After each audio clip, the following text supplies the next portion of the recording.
بسم اللہ الرحمن الرحیم۔ السلام علیکم دوستو، میں فہیم عباس آپ کو خوش آمدید کہتا ہوں نیوز کیفے میں، اور امید کرتا ہوں کہ آپ سب خیریت سے ہیں اور آج کے دن کا ایک اچھا سا آغاز بھی کر چکے ہیں۔ آج ہم اپنے پروگرام میں ایک بہت ہی اہم ٹاپک کو لے کے آئے ہیں جس پہ ہم نے بات کرنی ہے، اور وہ بات ہے ہمارے وزیر خزانہ سے متعلق۔ جیسا کہ آپ کو پتہ ہے کہ سابق وزیر خزانہ جناب اسحاق ڈار وہ وطن واپس پہنچ چکے ہیں، اور مفتاح اسماعیل صاحب نے اپنا استعفیٰ بھی پیش کر دیا ہے، اور اب اسحاق ڈار صاحب کو نامزد کیا جا رہا ہے وزیر خزانہ کے لیے، اور ملی جلی رائے آ رہی ہے۔ جو حکومت کے حامی لوگ ہیں وہ اس سے کافی زیادہ ایکسائٹڈ بھی ہیں کہ شاید ابھی پاکستان کی معیشت جو ہے وہ بہتری کی طرف چلنا شروع ہو جائے گی، اور بہت سارے لوگ ان کے واپس آنے پہ شدید قسم کی تنقید بھی کر رہے ہیں، کیونکہ ان کو اسحاق ڈار صاحب کو ان کے اوپر بہت سارے کیسز تھے، اور یہ 2017 سے ملک سے باہر ہیں، اور ابھی واپس آتے ساتھ جو ہیں وہ یہ وزیر خزانہ کا قلمدان جو ہے سنبھالیں گے۔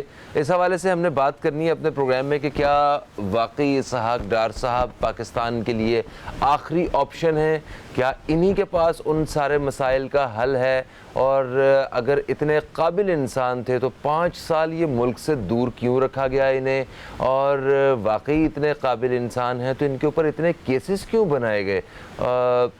5 سال ایک قابل انسان کا ملک سے دور رہنا، جس کے پاس بہت سارے حل ہوں چیزوں کے، ایسا سب کچھ کیوں ہوتا رہا ہے۔ اور فضل الرحمان صاحب نے بھی ایک بڑا مزے کا بیان دیا ہوا ہے، انہوں نے کہا ہے کہ اسحاق ڈار کو لانا معاشی بہتری کے لیے ایک کوشش ہے۔ تو فضل الرحمان صاحب کی بات پہ ہی بہت سارے لوگوں نے یقین کیا ہے، ہم بھی ایک لمحے کے لیے کرتے ہیں اور بات کو آگے بڑھاتے ہیں۔ میرے ساتھ اسٹوڈیو میں ٹیلی فون لائن پہ اسکائپ پہ میرے ساتھ موجود ہیں ڈاکٹر شاہد حسین صدیقی صاحب، آپ ماہر معاشیات ہیں، آپ کو خوش آمدید۔ السلام علیکم سر۔ جی وعلیکم السلام سر، اسحاق ڈار کی واپسی کے حوالے سے آپ کیا فرماتے ہیں؟ بہت شکریہ تسلیم عباس صاحب۔ گزارش یہ ہے کہ اسحاق ڈار صاحب جو ہیں ان کے پاس یہ صلاحیت ہے کہ وہ معیشت کو بہتر طریقے سے مینیج کر سکتے ہیں، ٹھیک ہے، اور شاید جو کچھ کارکردگی ان کی ہوگی اس کو زیادہ بہتر طریقے سے پروجیکٹ کر سکیں گے عوام کے سامنے، میڈیا کے سامنے اور دنیا کے سامنے۔ یہ دونوں صلاحیتیں ان کے پاس موجود ہیں اور تجربہ بھی ہے۔ ٹھیک ہے، تجربہ تو سر اتنے قابل آدمی کو اتنے برے طریقے سے اسے چور اور وہ اپنا کرپٹ کہہ کے ملک سے بھیجا ہوا تھا انہیں، اور عدالتوں میں کیسز تھے، تو یہ اس قابلیت کی بنیاد پہ ان کیسز کو ہینڈل کیوں نہیں کر رہے تھے، آگے فیس کیوں نہیں کر رہے تھے؟ یہ میں نے جس قابلیت کا اظہار کیا ہے وہ قابلیت تو میں نے ان کو بتایا کہ ان میں معیشت کو بہتر طریقے سے مینیج کرنے کی صلاحیت ہے۔ میں نے یہ نہیں کہا کہ معیشت کو ٹرن اراؤنڈ کر دیں گے، میں بالکل نہیں کہہ رہا سر۔ نہیں، میں بالکل آپ کی بات سے کوئی اختلاف نہیں کر رہا، میں یہ کہہ رہا ہوں کہ دیکھیں ایک باصلاحیت انسان جس کی ملک کو ضرورت ہے، اس کو ملک سے دور کیوں رکھا گیا اتنے سال؟ نہیں دیکھیں نا، یہ تو بڑا ٹیکنیکل ایشو ہے، ان کے خلاف کیسز تھے، اور اب آپ چونکہ پولیٹیکل سوال آپ نے پوچھ لیا ہے، ان کا کہنا یہ تھا کہ ہمیں انصاف پاکستان کی عدالتوں سے نہیں مل رہا تھا۔ اچھا، بڑے واضح چیز ہے، اور آپ چونکہ صورتحال کچھ بہتر نظر آئی ہے تو انہوں نے یہ فیصلہ کر لیا۔ جیسے اگر نواز شریف صاحب کل کو واپس آ جاتے ہیں وہی سوال اس وقت بھی پیدا ہوگا۔ اگر ہمارے یہاں ایسا ہوتا ہے کہ حکومت کے انٹرسٹ میں بھی ہوتا ہے، عمران خان صاحب کے انٹرسٹ میں تھا کہ نواز شریف صاحب باہر چلے جائیں، کیونکہ اگر وہ یہاں رہتے تو ان کے لیے پولیٹیکل مشکلات تھی، تو یہ تو ایک پولیٹیکل ایشو ہو گیا۔ مگر میں جس چیز کی طرف ایمفیسائز کر رہا ہوں کہ معیشت میں بہتری آئے گی، لیکن اگر کوئی یہ سمجھ رہا ہے معیشت میں کوئی بڑی تبدیلی آ جائے گی تو وہ احمقوں کی جنت پہ رہتا ہے۔ اچھا، مگر سر یہ ڈالر کی قیمت اچانک سے نیچے بھی گری ہے ان کے قدم پاکستان میں رکھنے کے ساتھ ہی، تو اس بارے میں بھی تو کوئی آپ کی رائے ہوگی؟ جی پہلے میں آپ سے ایک بات بتا دوں، پاکستان کی معیشت کو بری طریقے سے تباہ کیا گیا، اس کی ذمہ داری جو تھی عمران خان صاحب کے پاس تھی، اسٹیٹ بینک پر تھی، اور اس حکومت میں جس میں مفتاح اسماعیل صاحب وزیر خزانہ تھے، انہوں نے بے تحاشا غلطیاں کی، بہت غلطیاں کی، لیکن ان تمام غلطیوں کا خمیازہ قوم نے بھگتا، معیشت نے بھگتا، روپے کی قدر نے بھگتا، لیکن ہمیں یہ بھی ماننا پڑے گا کہ آج سے پہلے جو ورسٹ واز اوور، یعنی بدترین صورتحال جو تھی روپے کی قدر میں پہلے سے طے تھا کہ 240 سے کراس نہیں ہوگی، نمبر 1۔ اور ہمیں یہ بھی پتا تھا کہ جو ڈسکاؤنٹ ریٹ 15% ہے یہ زیادہ عرصے نہیں رہے گا، اور اکتوبر کے بعد یہ کم ہو جانا ہے، ہر حالت میں کم ہو جانا ہے، وہ 15% ہم افورڈ نہیں کر سکتے۔ تیسری بڑی تبدیلی جو ابھی آ گئی ہے وہ یہ ہے کہ جب سیلاب سے ہماری تباہ کاریاں آئیں، بڑی زبردست تباہ کاریاں آئیں، آپ کو پتا ہے 30 ارب ڈالر سے زیادہ کا نقصان ہو گیا، لوگوں کی جانیں چلی گئی، تو اب اس کی وجہ سے اقوام متحدہ کے سیکرٹری جنرل بھی آئے، دنیا نے بھی دیکھا، تو انہوں نے یہ محسوس کیا کہ پاکستان زبردست تباہی کی زد میں ہے۔ اس غلطی تھی جو ان کی اپنی نہیں تھی بلکہ مغربی ممالک کی تھی، کلائمیٹ چینج۔ تو دنیا میں یہ احساس پیدا ہو چکا ہے، وہ پاکستان کے ساتھ کوئی محبت نہیں کرتے، لیکن اتنی زیادہ یہ پبلسٹی ہو گئی ہے نقصان کی کہ اب عالمی مالیاتی ادارے پاکستان کو کنسیشن دینے کے لیے تیار ہیں۔ ٹھیک ہے، پاکستان کو 30 ارب ڈالر سے بھی زیادہ نقصان ہوا ہے، تو اتنا نقصان ہوا ہے مگر اتنی زیادہ ایڈ بھی تو پاکستان کو ملی ہے، اور کیا اس سے بھی ہماری معیشت کو کوئی بہتری مطلب ملنے والی تھی؟ دیکھیے گزارش یہ ہے کہ جو ہمیں ایڈ مل رہی ہے وہ 30 ارب ڈالر کا چند فیصد ہے۔ اچھا، چند فیصد، ٹھیک ہے۔ اور دوسری کہ اس میں جو زیادہ خرچہ آئے گا وہ آئے گا ریہیبلیٹیشن میں، بحالی میں، جس کے لیے بڑا لمبا عرصہ درکار ہو۔ میں جو چیز سمرائز کر رہا تھا وہ یہ تھا کہ پلس پوائنٹ کے ساتھ مائنس پوائنٹ بھی ہیں۔ مثلا اس سال ہماری شرح نمو جو ہے زیادہ سے زیادہ 2.5% رہے گی، جبکہ گزشتہ سال جو ہے وہ 6% کی۔ معیشت میں اگر کوئی یہ سمجھتا ہے کہ پائیدار بہتری آ جائے گی تو میں سمجھتا ہوں گا کہ وہ بات صحیح نہیں ہے۔ جو چیز ہوگی وہ میں آپ کو معیشت میں پائیدار بہتری نہیں آئے گی، کیونکہ اس کے لیے اسٹرکچرل اصلاحات معیشت میں ضروری ہے، جس کے لیے پاکستان کی قومی اسمبلی تیار نہیں ہے۔ اگر میں آپ سے یہاں ایک جملہ کہہ دوں کہ دنیا کے 5 بہترین دماغ ایکسپرٹس ہیں دنیا بھر میں معیشت کے، وہ آپ پاکستان میں لے آئیں، وہ معیشت میں بہتری نہیں لا سکتے، اس لیے کہ جو فیصلہ پارلیمنٹ نے کرنا ہے کہ آپ ٹیکسوں کی آمدنی، ہر آمدنی سے ٹیکس لیں، ٹیکس کی چوری کو روکیں، اسمگلنگ کو روکیں، بجلی کی چوری کو روکیں، یہ تیار نہیں ہے، اشرافیہ کی معیشت ہے۔ تو وہ جو کچھ کر سکیں گے with in the frame work, یعنی اپنے منشور پر عمل نہیں کر سکیں گے مسلم لیگ نون کے۔ تو جو بہتری آئے گی اس کی وجوہات میں آپ کو بتا رہا تھا۔ پہلا تو یہ ہے، بڑا کلیئرلی بتا دوں، worst is already over Pakistan کے لیے، یعنی مہنگائی اگر 27.3 تھی تو یہ ہائیسٹ تھی، ہمیں بھی پتا ہے، حکومت کو بھی پتا ہے۔ صحیح، یہ کم ہوگی لیکن اونچی رہے گی۔ اگر یہ فرض کیجئے کہ 20% پر آتی ہے تو کلیم کیا جائے گا جی ہم 27 سے 20 پہ لے آئے، لیکن یہ 20 بھی بہت اونچی ہے۔ اچھا ٹھیک ہو گیا سر، یہ بتائیے کہ یہ جو اس وقت معیشت ہماری وینٹیلیٹر پہ ہے، اس کا سارا صحرا کس کے سر جاتا ہے؟ دیکھیے پہلے میں آپ سے عرض کرتا ہوں کہ ہم وینٹیلیٹر پہ نہیں ہیں، ہم بحران کی زد میں ہیں۔ اچھا، بحران کی زد میں ہیں، ٹھیک ہے۔ اس کی وجہ بتا دوں، ہماری جو اسٹریٹجک لوکیشن ہے پلیز، اس کی وجہ سے نہ چین افورڈ کر سکتا ہے کہ ہم ڈیفالٹ کریں، نہ امریکہ افورڈ کر سکتا ہے، نہ یورپین یونین۔ ہیلو جی، آواز آ رہی ہے آپ کو؟ ہیلو سر، آپ کو میری آواز آ رہی ہے؟ جی، آپ کی آواز کلیئر ہے بالکل۔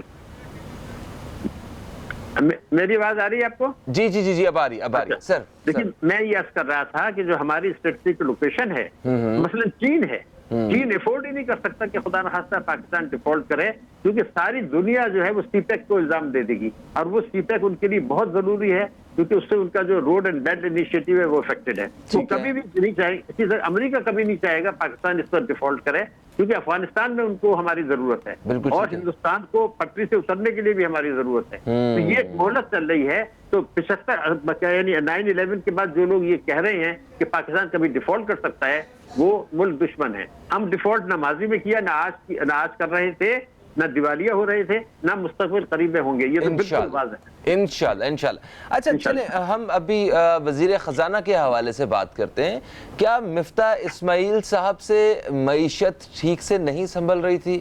جو ابھی اسحاق ڈار صاحب جو ہیں وہ چارج سنبھالنے والے ہیں۔ جی بالکل، میں نے پہلا جملہ جو آپ سے کہا تھا جی کہ اسحاق ڈار صاحب معیشت کو بہتر طریقے سے مینج کر سکیں گے اور پروجیکٹ کر سکیں گے، وہ یہی اسی بات کی طرف اشارہ تھا۔ دیکھیے پہلی بات تو یہ تھی کہ عمران خان صاحب نے کچھ جو فیصلے کیے تھے، جو آئی ایم ایف بھی اب کہہ رہا ہے اور اسٹیٹ بینک بھی اب کہہ رہا ہے، آج بھی کہہ رہا ہے کہ اس کے تباکن اثرات آج بھی ہیں۔ وہ 28 فروری کو جو انہوں نے معاہدہ توڑا تھا، لیکن رشتہ صاحب سے جو غلطیاں ہوئی وہ یہ ہوئی کہ 19 اپریل کو انہوں نے میٹنگ کی تھی آئی ایم ایف کے ساتھ واشنگٹن میں، اور امید یہی تھی کہ مئی جون میں جو ہے وہ ہمیں پیسے مل جائیں گے۔ وہ ان سے مذاکرات نہیں کر سکے صحیح طریقے سے، اور پتہ نہیں کیوں انہوں نے جو بجٹ جو دیا 10 جون کو، وہ آئی ایم ایف سے جو معاملات طے ہوئے تھے اس کے خلاف دیا۔ تو یہ عقل سے بارات پر بات تھی، کیونکہ آئی ایم ایف اور اس کے بعد جب غلطی مان لی اور اس کو امینڈ کیا، تو بعد میں تاجروں کے ساتھ انہوں نے کہا تھا کہ ہم ٹیکس لگائیں گے آئی ایم ایف کو، ان کے دباؤ پہ انہوں نے واپس لے لیا۔ تو یہ جو وہ فیصلے کرتے رہے، ایک تو تجربہ نہیں تھا، دوسرا غلطیاں پہ غلطیاں کرتے رہے، تیسرا یہ کہ دباؤ لیتے رہے، اور چوتھا اتنا ان کا وہ ویژن نہیں تھا میرے خیال سے۔ تو ایماندار آدمی ہیں ویسے، تو وہ غلطیاں کی انہوں نے بھی کی، اسٹیٹ بینک نے بہت سنگین غلطیاں کی، عمران خان صاحب نے بہت سنگین غلطیاں کی، ان کو پراسرار بھی کہہ سکتے ہیں کہ آپ نے تینوں نے جو غلطیاں کی ہیں سیریس ہیں۔ لیکن اسحاق ڈار صاحب جو ہیں، میں نے جیسے کہا مینج تو کر لیں گے، لیکن اسٹرکچرل ریفارمز نہیں لا سکیں گے، معیشت میں پائیدار بہتری نہیں لا سکیں گے، شرح نمو کو گرنے سے روک نہیں سکیں گے، بے روزگاری کو رکنے سے روک نہیں سکیں گے۔ مگر کیونکہ worst is over, discount rate کو 15% سے نیچے جانا تھا، کیونکہ اکتوبر کے بعد سے جائے گا۔ مہنگائی 27.3 ہائیسٹ تھی، اس نے کم ہونا تھا لیکن اونچی رہے گی۔ اسی طریقے سے روپے کی قدر جو گری تھی، 58 روپے گری تھی ایک مہینے میں، جب آئی ایم ایف سے قسط ملی تھی 218 سے 240 تک، یہ آرٹیفیشل تھی، سٹے بازی کی تھی، اس کو ریورس ہونا ہے، وہ اس کو بہتر طریقے سے ٹھیک کریں گے۔ جی اچھا ڈاکٹر شاہد حسین صدیقی صاحب، آپ سے میں یہ جاننا چاہوں گا کہ سوری، معیشت میں بہتری لانے کے لیے اس وقت ہمیں کیا کرنا چاہیے، اور اسحاق ڈار صاحب کو سب سے پہلا کام جو ہے وہ کیا کرنا ہوگا؟ فہیم عباس صاحب، یہ بہت ہی اہم سوال ہے۔ میں یہ سمجھتا ہوں کہ اسحاق ڈار صاحب کا جو فوری کام ہے وہ یہ ہے کہ عالمی مالیاتی اداروں اور آئی ایم ایف اور دوست ممالک سے بات کریں۔ آئی ایم ایف سے ہمیں یہ کہنا ہے کہ سیلاب آ گیا ہے، ان کو بھی پتہ ہے، ان کی بھی ذمہ داریاں ہیں۔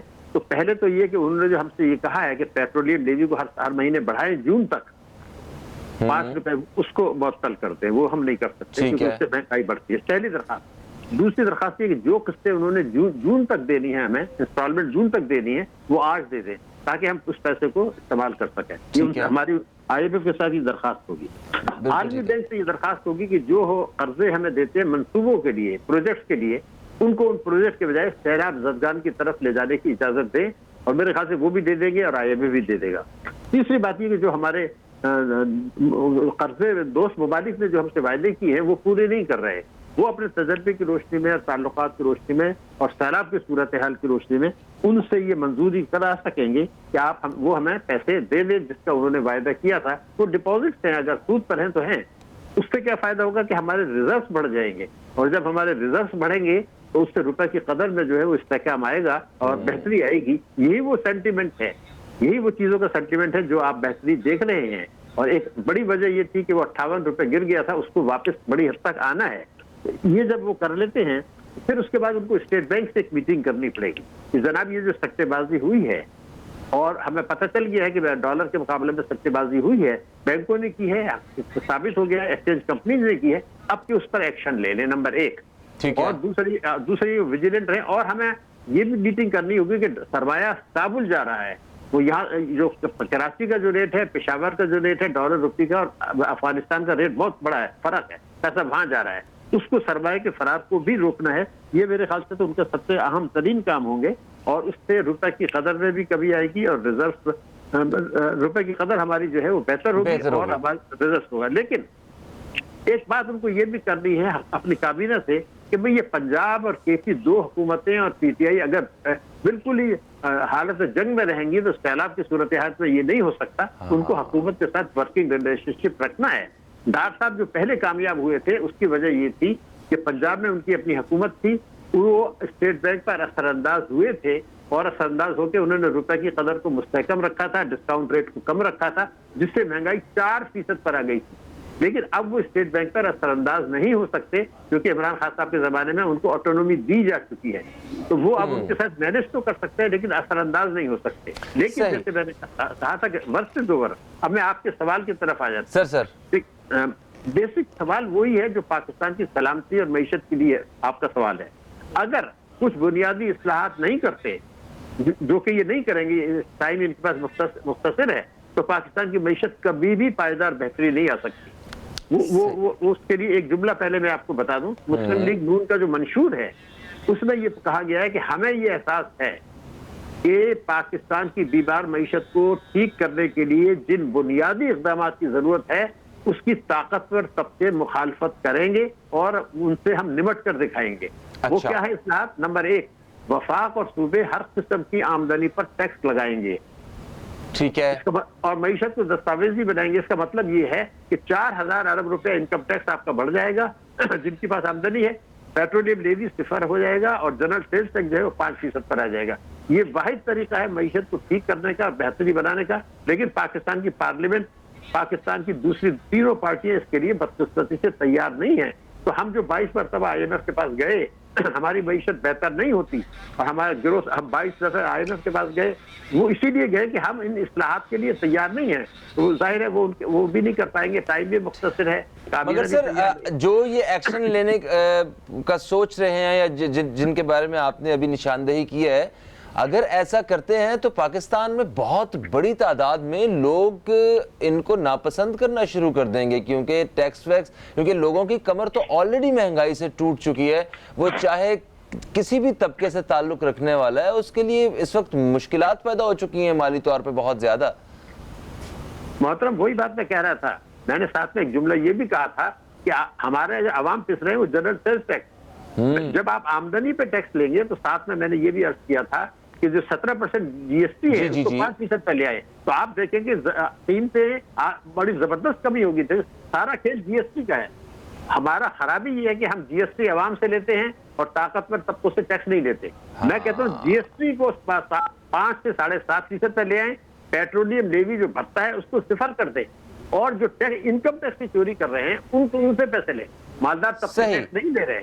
تو وہ جب ٹیکس آپ لیں گے تو 4,000 ارب روپے مالدار لوگوں سے ملے گا اور GST کی شکل میں بڑا حصہ عام آدمی کو ریلیف ملے گا. یہ پاکستان کے لیے واحد طریقہ ہے, واحد طریقہ ہے مہنگائی کم کرنے کے لیے اور معیشت کو بہتر بنانے کے لیے. ایک سوال یہ کر رہے تھے ہم کہ اگر اسحاق ڈار بھی اس موقع پہ کامیاب نہیں ہوئے تو PDM کا کیا مستقبل ہوگا, اس بارے میں آپ کیا خیالات رکھتے ہیں؟ بھائی صاحب, کامیاب اور کامیابی کیا ہے یہ پہلے تو دیکھ رہے ہیں. میں نے آپ سے عرض کیا کہ مہنگائی کم ہوگی, یقیناً کم ہوگی, مگر بہت اونچی رہے گی, لیکن کم ہوگی. تو وہ تو مقابلہ کریں گے کہ ہمیں کیا ملا تھا, ہم کیا چھوڑ کے گئے. ڈسکاؤنٹ ریٹ 15% ہے جو بہت زیادہ ہے. بھارت میں تو 5-6% ہے. اس میں کم ہونا ہے, اکتوبر کے بعد یہ کم ہوگا لیکن پھر بھی اونچا رہے گا. ریزروز ہمارے بہت نیچے چلے گئے ہیں, وہ بہتر ہوں گے, بڑھیں گے, مگر پھر بھی کم رہیں گے. اور اسی طریقے سے روپے کی قدر میں بہتری, یہ ساری چیزیں آئیں گی. وہ اس لیے آئیں گی کہ 58 روپے گرا ہے ایکسس آنے کے بعد سے 1 مہینے میں. یہ سٹے بازی تھی, یہ گرے گا. یہ تو اس کو بہتری ہوگی.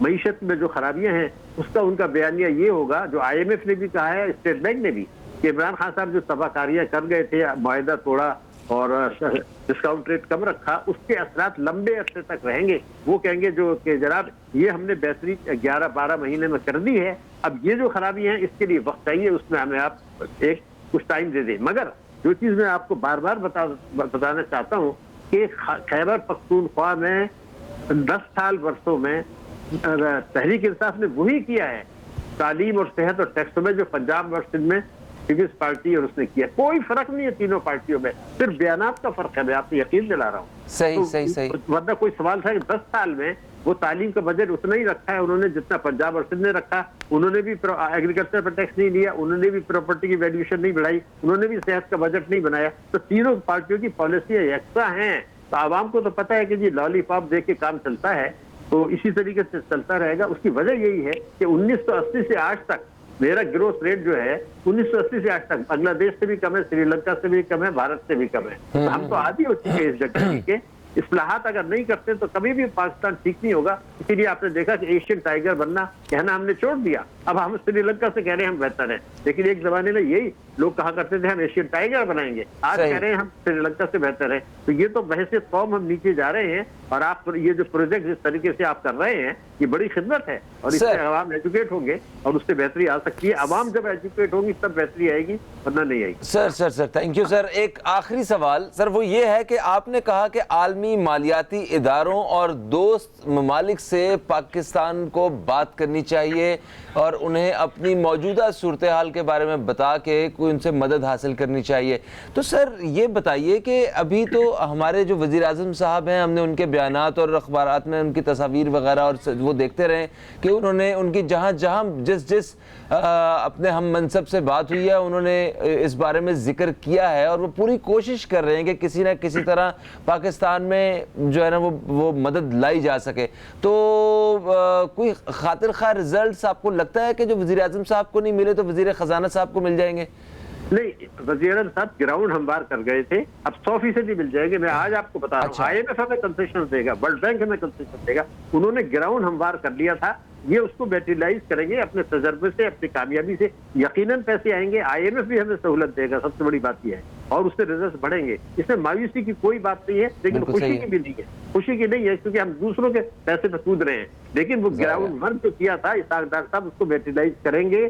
IMF سے کنسیشن ملے گا, عالمی بینک سے ملے گا, دوست ممالک سے ملے گا. وہ دوسروں کے پیسے سے ہم معیشت پر پرابلمس پر عارضی طور پر قابو پا لیں گے, اور یہ ان کے کامیابی میں جائے گی. سر ایک اور تھوڑا سا وقت باقی ہے, ایک چھوٹا سا سوال میں اور کرنا چاہتا ہوں. سر دیکھیں, پچھلی حکومت نے ریئل اسٹیٹ سیکٹر کے لیے کافی زیادہ سہولیات رکھی تھیں اور اس میں لوگ جو ہے نا وہ بزنس کر رہے تھے. اس وقت ریئل اسٹیٹ سیکٹر کا حال کافی برا ہے, کیا اس کا بھی معیشت کے اوپر فرق پڑا کرتا ہے؟ دیکھیے, بات یہ تھی کہ جب تک یہ رکھیں گے کہ آپ ان کو یہ کہیں گے کہ جی آپ چوری کا پیسہ لگا دیں. عمران صاحب کی سب سے بڑی غلطی تھی وہ یہ تھی کہ وہ کہہ رہے تھے کہ اس کنسٹرکشن سیکٹر میں چوری کا پیسہ بھی لگا دیں. یہ شعبہ بہت اہم ہے, اس کو ترقی دینی چاہیے, لیکن with in the frame work. یہ کہ چوری کا پیسہ لگا دیں تو پھر جو ایمانداری سے ٹیکس دے رہے ہیں وہ کہہ رہے ہیں ہم پاگل ہیں کہ پھر ہم بھی یہی دھندا کر لیں. تو میں اصول کی بنیاد پہ چلیں اور اس کو انکریج کریں سیکٹر کو. اس سیکٹر سے روزگار بھی ملنا ہے آگے چل کے. تو میں تو معیشت میں چاہتا ہوں بہتری لائیں, ہر شعبے میں لائیں, لیکن قانون کے دائرے میں, اخلاق کے دائرے میں. بالکل دینا جو ہے نا یہ فراڈ ایکٹ. ٹھیک ہے sir, thank you so much sir, thank you so much. آپ نے اپنا وقت نکالا اور ہمارے پروگرام میں اپنی ماہرانہ رائے آپ نے شامل کی. پروگرام کا وقت اپنے اختتام کی طرف آ گیا. فہیم عباس کو, نیوز کیفے کی ٹیم کو دیں اجازت. آپ سے انشاءاللہ پھر ملاقات ہوگی, تب تک کے لیے خدا حافظ. پاکستان زندہ باد.